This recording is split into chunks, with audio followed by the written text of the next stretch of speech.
So Shivayya కూడా మీ కలలో వచ్చారని చెప్పారు కదా. ఉమ్. సో అది అంటే వచ్చి ఏం చెప్పడం జరిగింది అంటే శివుడు? శివయ్య వచ్చే ముందండి మాకు ఎల్లమ్మ తల్లి ఉన్నారు, ఇంటి దేవత. ఒక 4 years అయింది అమ్మవారు.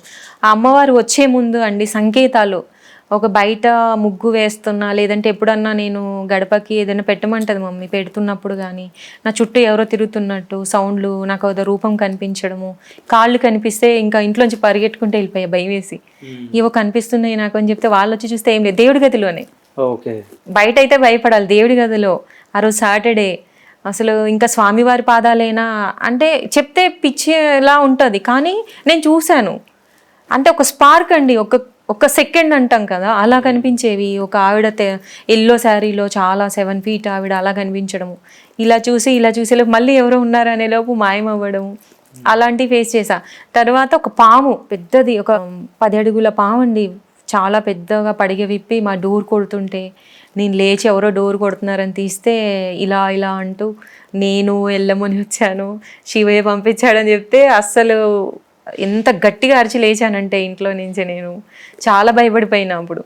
అలా చాలా ఇన్సిడెంట్స్ జరిగినాయి. ఆ తర్వాత ఏంటి ఎందుకు ఇలా జరుగుతుందని చూపిస్తే ఎల్లమ్మ తల్లి వచ్చారు, ఇంకా శివుడు కూడా ఆయన అంశే కదా ఆవిడ. అలా మేము ఇంకా నిలుపుకున్న తర్వాత మాకు మంచిగా అనిపించిందండి. కాదు, మీకు భయం అయ్యేదా అంటే కల్లో వచ్చినప్పుడు? అంటే ఫస్ట్ లో భయపడ్డా, స్టార్టింగ్ స్టేజ్ లో భయపడ్డాను, అప్పుడు తర్వాత అలవాటు అయిపోయింది. నేను ఇంకా ఫ్రెండ్స్ లానే ఉంటాను అనమాట. మనం ఎలా మాట్లాడుతున్నాం అలా మాట్లాడుతాను ఇంకా గాడ్తో. అంటే విగ్రహాలైనా కూడా నేను చెప్తూ ఉంటా, మీకు వినబడుతుందా అని. గణపతితో చిన్న పిల్లలతో ఆడినట్టు ఆడతా, విగ్రహంతో వాళ్ళు కూర్చోబెట్టుకొని అలా అంత క్యాజువల్ గా ఉంటా గాడ్. ఒకవేళ ఇప్పుడు మనం ఇంటర్వ్యూ చేస్తున్నాం, ఒకవేళ పాము వచ్చింది అనుకోండి, ఏం చేస్తారు? నాకు కొంచెం భయం అనిపిస్తుంది, కానీ భయం లేకుండా మళ్ళీ నేను డీల్ చేయగలను. ఓకే. అంటే మీరు పట్టుకోగలరా పాముని? అమ్మో, పట్టుకోవడం కష్టం కదా. ఓకే. దాని మైండ్ సెట్ ఎలా ఉంటుందో అప్పుడు తెలియదు కదా. మనము కూడా దాంట్లో కూడా దేవుణ్ణి నమ్ముకుని మనం చెప్పుకోవడమే, ఇంకా అంటే ప్రేయర్ చేయడమే కదా, అలా ఉంటది. సో ఏజ్ నుంచి మీకు ఈ భక్తి అనేది స్టార్ట్ అయింది? ఏజ్ అనేది ఏం గుర్తులేదండి నాకు. వన్ బై వన్ ఇంకా పీక్స్ లోకి వచ్చేసింది. ఇప్పుడు ప్రపంచానికే పరిచయం అయిపోయాను నేను. ప్రపంచం కాదు అసలు 108 అభిషేకాలు అంటే 108 పాలాభిషేకాలు అంటేనే చాలా. అది ఏంటంటే ఆ 108 మంది మనకు దొరకాలి మహిళలు.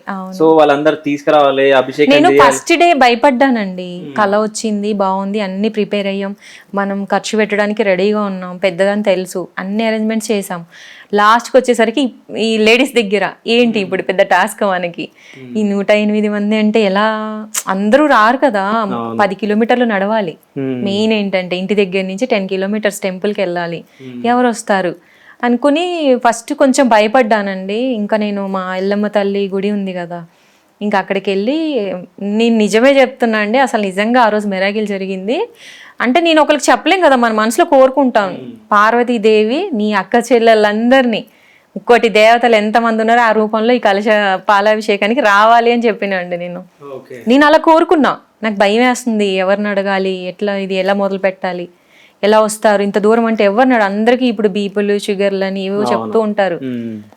ఒక ఇద్దరిని అడగగానే వాళ్ళు ఓకే చేశారు. అమ్మో ఇంకా అందరిని ఎలా అడగ భయపడిపోయి దేవుడి ముందు కూర్చున్నా, నువ్వే రామ్మా, నాకు కళ ఇచ్చావు కదా, ఇంకోటి దేవతల్లారా అక్క చెల్లెల్లాగా రండి అని చెప్పానండి. ఒక 1 day గ్యాప్. అసలు నా నెంబర్ ఎలా ఫార్వర్డ్ అయిందో, నేను అంటే మామూలుగా మన వాళ్ళకి చెప్తాం, మన వాళ్ళు ఇంకోళ్ళు పెడతారు, అది కాస్త ఒకళ్ళ నుంచి గ్రూప్స్ వెళ్ళిపోయి స్ప్రెడ్ అయిపోయిందండి. నేను ఇవ్వలేదని నా మీద అలిగిన వాళ్ళు ఉన్నారు. అసలు 108 కాదు, 1008 కాదు, ఇంకెక్కువ పెట్టినా వస్తారు. అంత జనం అండి, పోటీ. అసలు నేనైతే నిజంగా ఆ దేవతలు దిగొచ్చారు, నా కోరిక వినిపించింది అనుకున్న, బాగా సక్సెస్ అయిందండి. 108 కాకపోయినా మిగతా ఆడవాళ్ళు కూడా అమ్మవార్లే అందరూ. నేనైతే అలాగే ఫీల్ అయ్యా, అందరం ఒకటే, లెక్క అనేది ఒకటి ఉంటుంది కలశానికి, అంతేగాని అందరం సమానమే కదా. సో అలా సక్సెస్ అయింది, గ్రాండ్ సక్సెస్. కానీ నేను అసలు మిమ్మల్ని పిలవడానికి ముఖ్య కారణం ఏంటంటే, నేను ఒక రీల్ చూడడం జరిగింది మీది. అంటే మీరు దేవత ముందు కూర్చొని, అమ్మ నాకు పువ్వు కావాలంటే పువ్వులు వేయడం, అక్షింతలు వేయడం. సో ఇది మిరాకిల్ అసలు. అంటే ఏ విగ్రహం దగ్గర కూడా అంటే ఒక్కసారి అవుతుందేమో గానీ, అంటే బై మిస్టేక్ అంటే ఏదో జారి పడిందేమో అని అనుకోవచ్చు, కానీ 2-3 times నేను చూడడం జరిగింది. మీ ఆ వీడియో చూసి మొత్తం మీ వీడియోస్ అన్ని చూడడం జరిగింది. సో ఆ వీడియో చూడంగానే నాకు షాక్ అనిపించి ఇంకా మిగతా అన్ని వీడియోలు నేను చూడడం జరిగింది. సో దాంట్లో ఒక దాంట్లో పూలు గానీ, ఒక దాంట్లో అక్షింతలు గానీ, ఇట్లా అవి చూసినప్పుడు ఏదో అంటే తిన దగ్గర నిజంగా ఏదో ఉంది, అంటే నిజంగా దేవుడు మహిమనే అని చెప్పేసి నేను అనుకున్నా. సో అదెట్లా సాధ్యం? అది నాకు ఇంట్లో పూజలు చేస్తున్నప్పుడు నేను మామూలుగా ఇంట్లో కూడా అలవాటే నాకు. ఎందుకో ఒక 2 years నుంచి అండి ఇలా జరుగుతుంది. ఇప్పుడుది కాదు ఇది. ఇప్పుడు అంటే ఈ పూజ వల్ల అందరు చూడగలిగారు. నాకు గత 2 సంవత్సరాలుగా అలవాటు ఇలా. పూజ చేస్తున్నా, వ్రతం చేస్తున్నా, పూజ అంతా అయిపోతుంది కదా, అప్పుడు అడగాలనిపిస్తుంది. నా దగ్గర అలా చాలా వీడియోస్ కూడా ఉన్నాయి. నా ఇంట్లో చేసినప్పుడు, నేను అడిగినప్పుడు. ఇది ఒక్కటే కాదు, ఇదేంటంటే లైవ్ లో జరిగింది. సో అమ్మ ఇవ్వమ్మా, నాకు ఇవ్వు, నీకు పూజ నచ్చిందా, ఇలా బుజ్జగించి అడుగుతానమాట. నేను పెట్టుకుంటా కదా, నాకు కూడా ఇవ్వు, పూజ చేశా కదా, ఒక ప్రసాదంగా ఇవ్వు అని చెప్పి అడిగితే ఒక 2 నిమిషాలు అలా బుజ్జగిస్తే ఇచ్చేస్తుంది. అది ఎలా వస్తుంది, నేను ఎందుకు అడుగుతున్నాను, ఎలా అడుగుతున్నా కదా ఏమీ అర్థం అవ్వదు. ఇంకా ఆ టైంలో అడగాలి అనిపిస్తుంది. అలా అలా అలవాటు అయింది.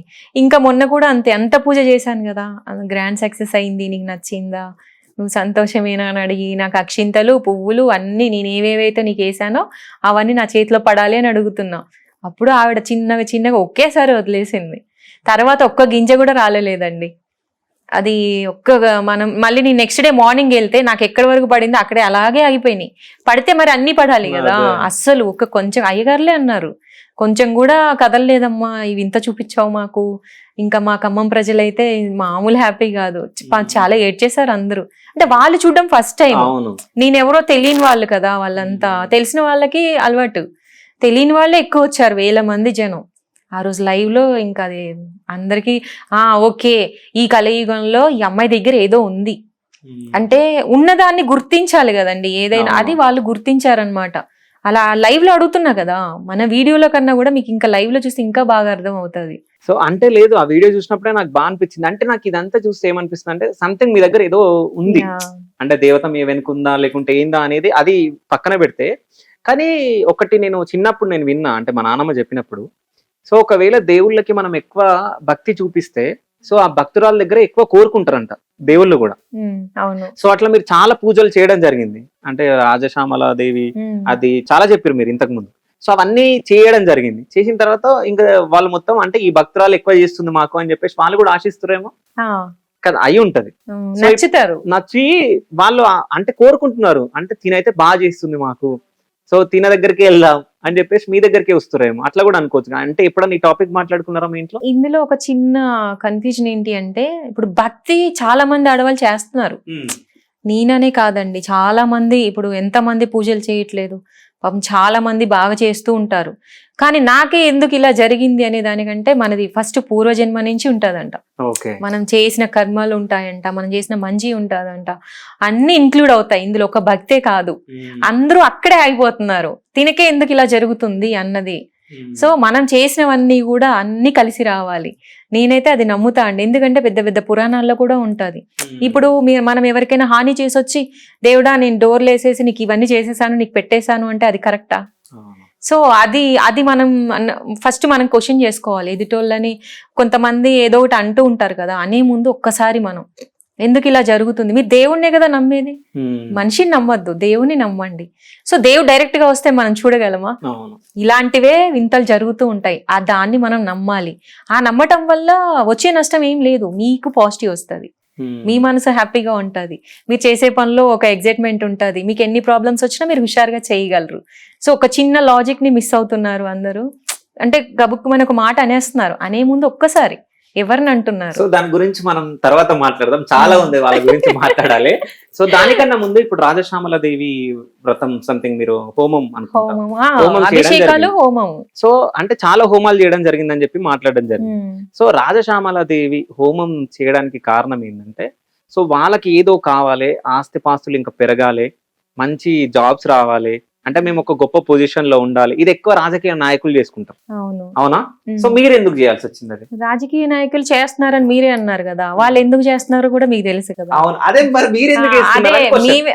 మీరు ఆ అమ్మకి వాళ్ళే చేసి చూపిస్తున్నారు అనుకుంటున్నారు, కానీ తెలియకుండా చేసే వాళ్ళు చాలా మంది ఉన్నారు. ఓకే, ఇప్పుడు నన్ను చూసే వాళ్ళకి కూడా అర్థమవుతుంది, నేను చేశాను అని అనుకుంటారు కదా, వాళ్ళలాగా చేయలేకపోవచ్చు, ఇంట్లో చేస్తారు కదా. ఇప్పుడు నవరాత్రులు వచ్చాయి, మొన్న రాజశ్యామల అమ్మవి నవరాత్రులు అయిపోయాయి, చేస్తారు అందరూ అమ్మని, రహస్యంగా చేసుకునే వాళ్ళు ఉంటారు, కొంచెం ఇంట్లో చేసుకునే వాళ్ళు ఉంటారు, వాళ్ళ తహతని బట్టి కొంతమంది భారీగా చేస్తారు, లేదా ఒక పని కావాలంటే పని గురించే చేస్తారు. నేను మాత్రం నాకు నచ్చి చేస్తాను, నేనేమి పొలిటికల్ గా కాదు, అటు కాదు, ఇటు కాదు, ఏది ఉండదు. నేను చెయ్యాలి అంతే. రాజశ్యామల అమ్మ హోమం ఉంటది, అమ్మవారికి అభిషేకాలు చెయ్యాలా, బాగుంటదేమో చేస్తే అలా. మళ్ళీ అది ఆ పూజ అయిపోయిందా, ఇంకా నెక్స్ట్ ఏంటి, ఇంకే అమ్మకి చేయాలి.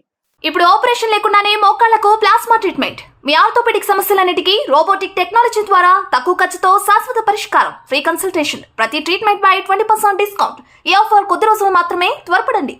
V9 hospitals 9281465842.